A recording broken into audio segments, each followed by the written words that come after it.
Pemirsa, inilah episode atau segmen terakhir kita. Tadi dipertanyakan, buat siapa kuota dibikin? Pertanyaan yang sama dari seorang filosof negarawan Romawi, Cicero. Cui bono? Untuk siapakah ketika dia membela seorang pembunuh terhadap kematian seorang yang lain?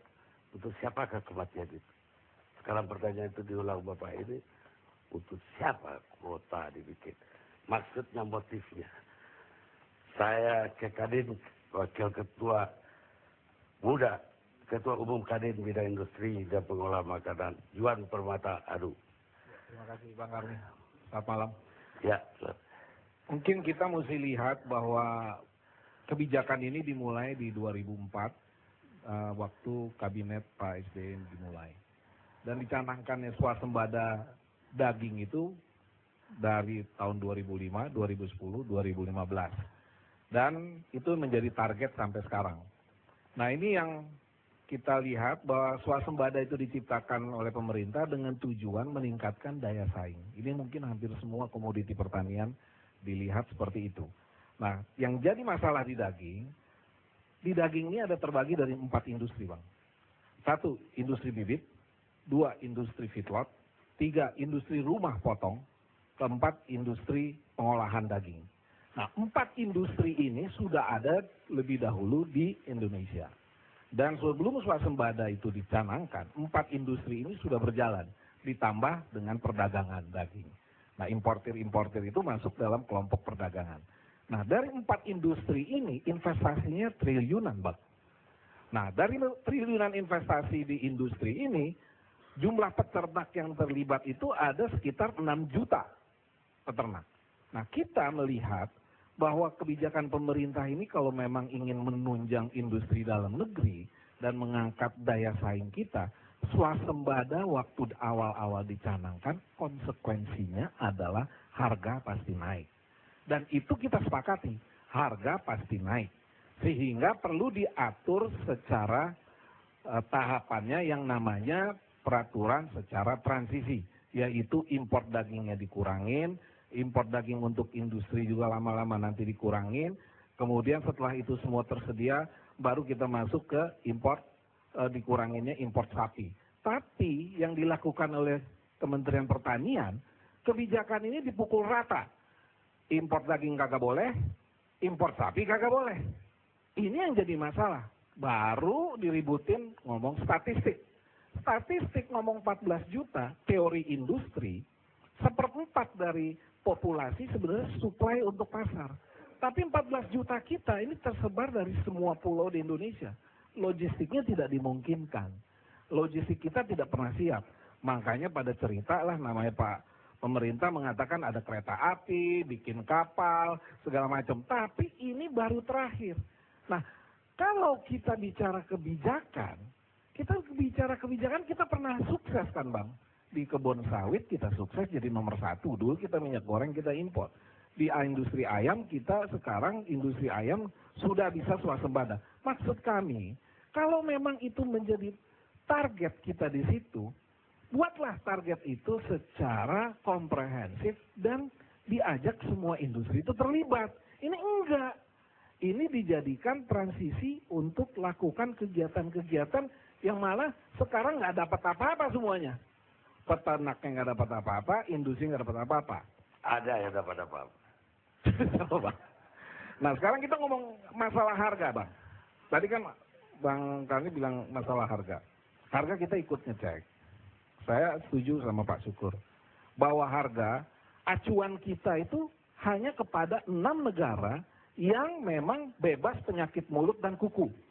Jadi nggak bisa dibandingin dengan negara-negara lain. Yaitu Kanada, Australia, Amerika. Belum lagi kualitas yang saya bilang tadi. Betul. Nah, kita belum sampai di kualifikasi itu, kita harus standarnya sama dengan Australia. Itu yang jadi masalah, Bang. Nah, sehingga harga, patokannya sederhana, Bang. Yaitu bahwa harga di tingkat peternak, harga berapa, harga di tingkat konsumen, harga berapa. Kalau pemerintah mau ngatur, nggak bisa harga konsumen. Harus pikirin harga peternak. Nah, disitulah pemerintah bisa ngambil kebijaksanaan yang namanya ceiling price, harga atap yang kita tetapkan. Baru kita fair semua menikmati. Ini nggak ada. Yang dinikmati hanya oleh segelintir orang. Itu yang jadi masalah Bang Karim. Baik, saya mau ke Asosiasi Produsen Daging dan Feedlot.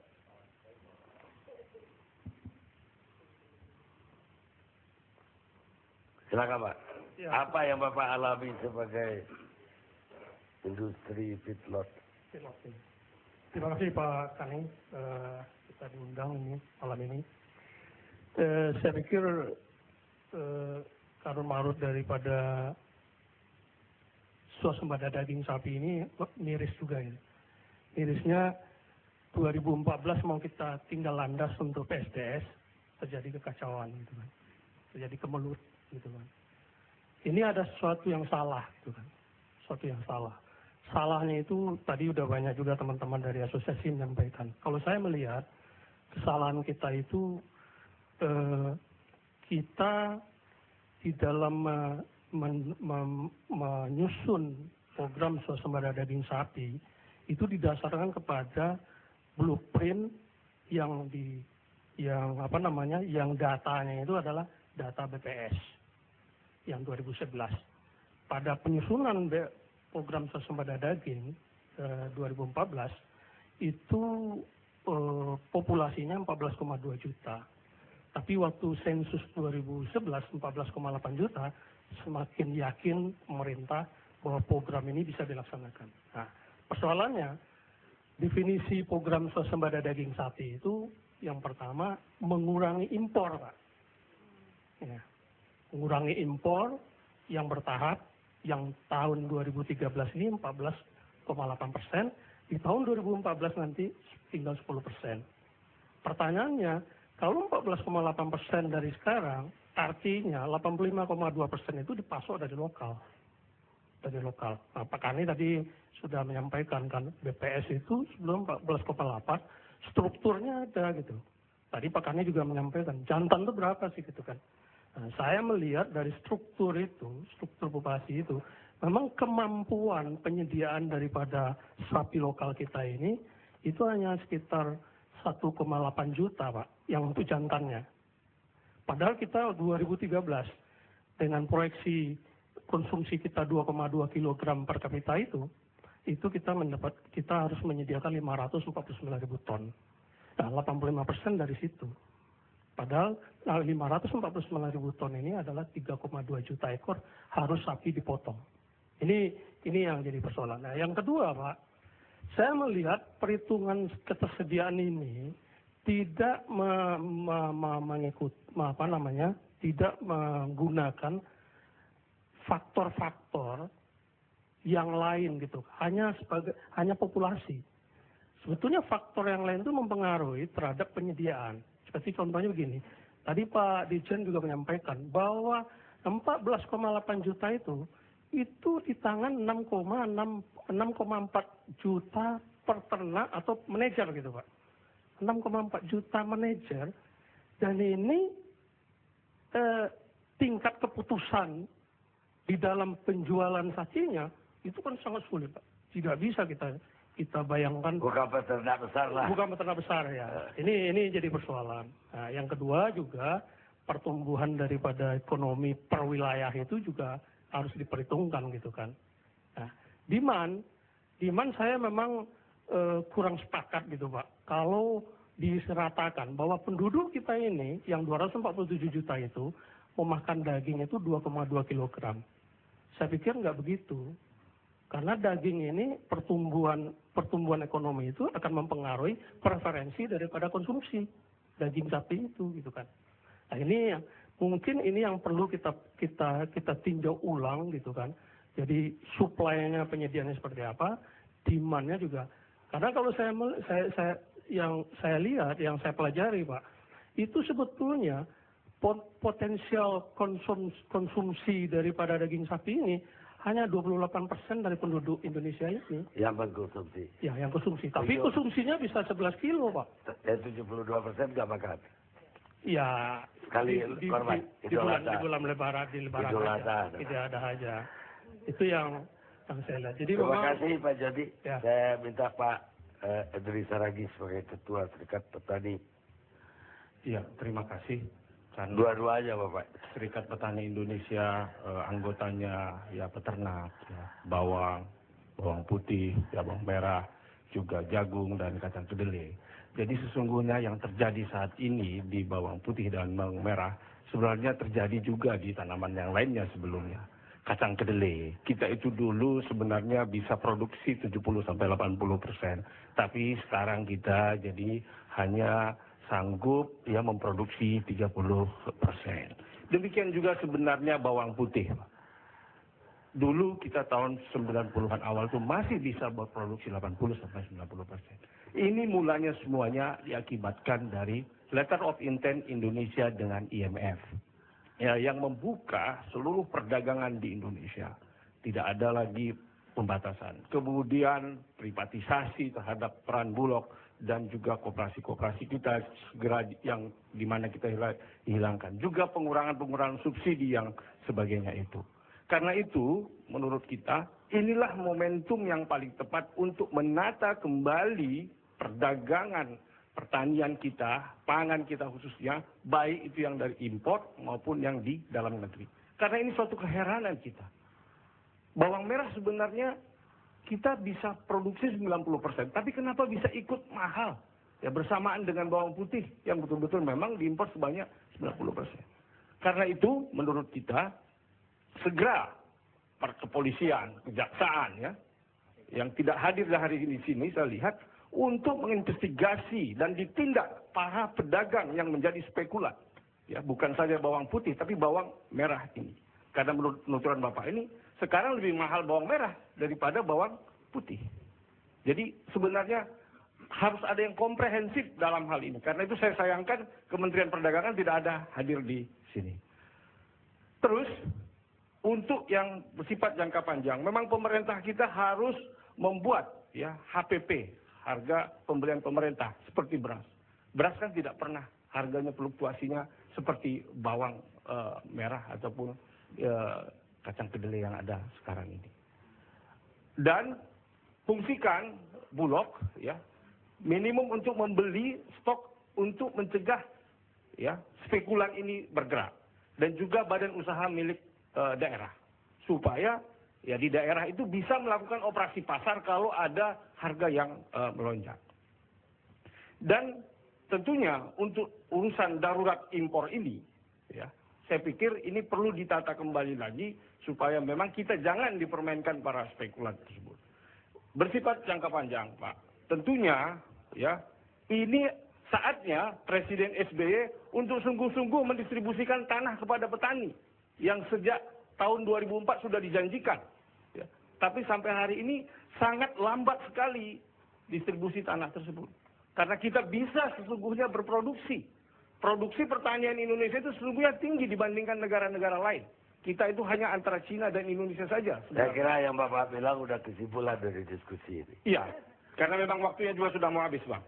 Ya, karena dari tadi saya mau minta bicara, tapi tidak dikasih. Jadi karena itu saya mau menutup kira-kira acara kita ini supaya orang tahu, ya. Dan benih, ini penting sekali. Karena itu pusat-pusat penelitian Departemen Pertanian dan juga universitas kita yang tersebar di Indonesia segera melakukan riset yang mendalam untuk menemukan benih-benih unggul. Jangan tergantung kepada perusahaan asing yang sekarang ini mendikte harga ya bibit-bibit kita, baik itu kentang, kacang kedelai dan sebagainya. Dan sekarang ini adalah momentum yang paling terbaik lagi juga dilakukannya sensus pertanian. Ini triliunan, Bang, biayanya. Jadi haruslah data-data yang betul. Ya, jangan nanti dibilang produksi beras kita sekian juta ton, tapi kenyataannya tidak ada. Saya pikir ini yang yang menjadi ya katakanlah pandangan dari Serikat Petani Indonesia. Terima kasih. Mungkin ada satu lagi. Persoalan petani kita ada bibit, tidak ada pupuk. Ada pupuk, bibitnya nggak ada. Silakan, Pak. Tapi soal pupuk itu, Bang, sekarang sebenarnya petani Indonesia sudah bisa memproduksi sendiri. Iya, iya. Justru masalahnya sekarang Ya, pemerintah salah, ya, membuat kebijakan soal pupuk ini masih diberikan kepada perusahaan-perusahaan industri untuk memproduksi pupuk. Baik. Karena kita bisa memproduksi pupuk sendiri, petani-petani Indonesia. Baik. Pak Gio. Ya, saya menghargai setelah dapat penghargaan itu dari Asian Indonesia itu juga saya belum pernah melihat Pak Karni stand up ini semarah ini dalam diskusi-diskusi kecuali pas daging sama bawang. Saya curiga Pak Karni ini selain presenter juga punya jaringan warung Padang. Ngerti sekali itu. Jangan-jangan kepentingan warung Padang di mana-mana. Enggak, imbauan saya satu Pak Karni, cuman gini loh. Kalau misalkan government itu nggak bisa ngasih yang konkret, tolong kasih daya cipta masyarakat itu ditumbuhkan lagi melalui pendidikan. Dulu waktu kita kurang daging kan diciptakan, misalkan gudeg. Oke, ada subodak juga di Padang itu rendang yang dari nangka itu. Nah sekarang Departemen Pendidikan ngajarin itu nggak, daya cipta nggak, itu nggak. Karena fungsi kebudayaan itu daya cipta Pak Karni. Nah, daya cipta itu sekarang yang mati, semua yang masuk keluarnya itu lagi. Nggak ada metabolisme kreatif. Oke? Rap masuk keluarnya, anak-anak muda kita nyanyinya kayak rap juga, kayak orang hitam. Nggak digabung, padahal dulu musik Portugis masuk, jadi keroncong. Musik diksi Afrika masuk, musik India masuk, Arab jadi dangdut. Maksudku tolong bapak-bapak dari Departemen Pertanian, tolong ajarin kami, rakyat ini, kalau nggak mampu beli daging, gimana saya baca-baca di internet itu pete itu 3 kali 1 kilo 1 kilo daging sapi sama dengan 3 kilogram pete Pak, nilai proteinnya. Gimana cara mengolah pete jadi rakyat dipakan di pete aja gitu supaya nggak bahaya. Jadi gini, saya kira gitu Pak. Lo ya atas gimana? Ya nggak ada. Dan satu lagi Pak Karni, kita kok tambah lama tambah turun Mbak ya.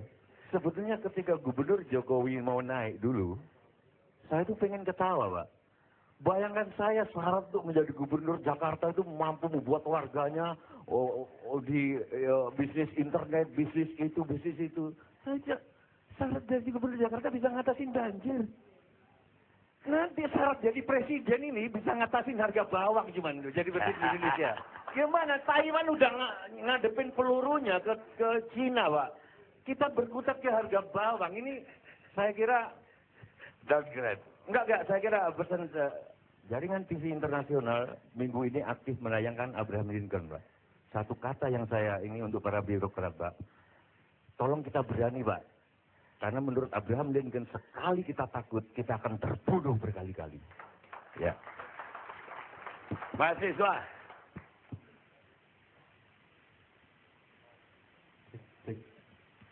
Ya, perkenalkan, nama saya Hafiz dari Fakultas Peternakan Institut Pertanian Bogor. Di sini saya akan coba menyikapi ya permasalahan tentang khususnya di bidang peternakan. Nanti rekan saya akan menyampaikan pula di bidang bawang.